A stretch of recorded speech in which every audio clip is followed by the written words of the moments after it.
오늘 묵상할 본문은 요한계시록 19장 11절에서 21절까지입니다. 본문은 재림하시는 예수 그리스도의 모습과 최후의 아마겟돈 전쟁, 그리고 악의 세력에 대한 완전한 심판을 매우 상징적이고 장엄하게 묘사하고 있다. 하늘이 열리고 백마를 타고 오시는 분을 요한이 보았다. 바로 세상의 심판주로 오시는 예수 그리스도의 모습이다. 그분의 이름은 신실이고 진실이시며 하나님의 말씀이시다. 그분의 옷과 허벅지에는 왕들의 왕, 주들의 주라는 칭호가 적혀 있었다. 또한 그분의 몸에는 자신밖에 알지 못하는 이름이 적혀 있다. 이는 그분의 신성과 영광이 인간의 이해를 초월함을 보여준다. 주님은 불꽃 같은 눈을 가지셨고 많은 왕관을 쓰고 계셨다. 불꽃 같은 눈은 모든 것을 꿰뚫어 보시는 전지하신 통찰력과 심판의 권능을 상징하고, 많은 왕관은 온 세상을 통치하시는 분임을 보여준다. 피로 물든 옷을 입고 계셨다. 이는 십자가에서 흘리신 자신의 보혈일 수도 있고 심판에서 흘리게 될 악인들의 피일 수도 있다. 철장으로 모든 민족을 다스리시도 대적하는 자들을 말씀의 검으로 심판하시고 진노의 포도주 틀에 넣어 밟으실 뿐이다. 그분께서 짐승과 땅 위의 왕들이 연합한 대항 세력과 최후의 일전을 벌이신다. 그리하여 짐승과 사람들을 미혹하던 거짓 선지자들을 모두 사로잡아 활활 타오르는 유황 불못의 산채로 던지신다. 이들을 추종하던 군대는 모두 죽임을 당하고 새들의 먹이가 되고 만다. 오늘의 이 말씀은 환난과 핍박 속에서 살아가던 당시 성도들에게 영적 생존 지침서이자 궁극적인 승리의 확증서이기도 했을 것이다. 그러니 그들에게 이 말씀이 얼마나 큰 힘과 위로가 되었을지 짐작되고도 남는다. 당시 성도들은 로마 황제를 주와 신으로 숭배하라는 강요를 거부했다는 이유로 불의한 재판을 받고 재산은 몰수당하고 원형 경기장에서 짐승의 밥이 되거나 화형을 당하기도 했다.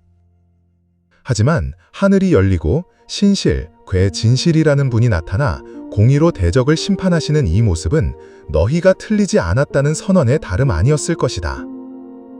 자신들의 고난과 순교가 결코 헛되지 않았음에 대한 강력한 확증이었다. 또한 이 말씀은 당시 성도들에게 권력에 대한 재해석을 하게 해주었을 것이다. 당시 로마 황제는 주, 구원자로 불리며 신적인 권위를 누렸다. 그의 군대와 나라는 영원할 것처럼 보였고 그 앞에서 성도는 한없이 작고 초라한 존재였다.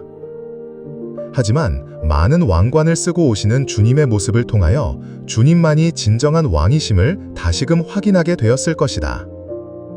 나아가 그들은 오늘의 말씀을 통하여 절망을 압도하는 소망을 가지게 되었을 것이다. 그들 앞에는 짐승으로 대변되는 거대한 로마 제국이 버티고 있었다.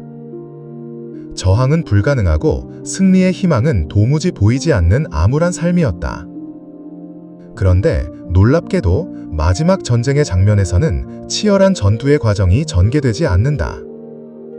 짐승과 땅의 왕들이 연합하여 대적하지만 백마를 탄 주님의 입에서 나오는 검, 즉 말씀 한마디에 모든 상황이 종결되고 만다.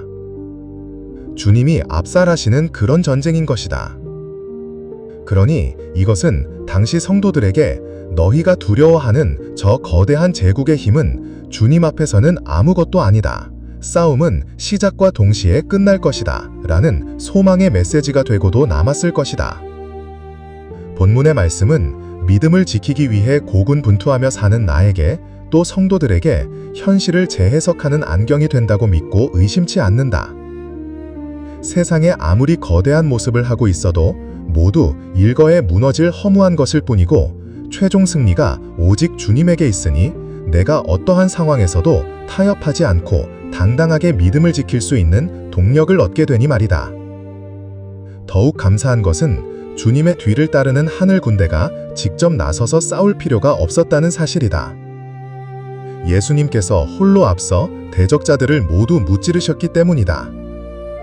하늘 군대는 그저 뒤를 따르며 주님이 이루시는 전쟁의 목적자로 증인으로서의 역할만 하면 되는 것이었다. 얼마나 쉬운가? 얼마나 유쾌하고 통쾌한가? 이 최후의 전쟁에 주님이 나를 하늘 군대로 초대해 주셨다는 사실에 감사한다. 그저 주님 편에 서서 주님이 이루시고 쟁취하시는 승리의 기쁨을, 영광을 함께 나누게 하시니 얼마나 감사한지 모른다. 그러므로 더욱 담대히 정결한 모습으로 믿음의 길을 걸어가기 원한다. 실망과 낭망의 현실과 상황 속에서도 조금의 흔들림도 없이 굳건히 주님의 뒤를 따라가기 원한다. 그것만이 내가 살 길이며 승리할 수 있는 유일한 길임을 믿어 의심치 않는다.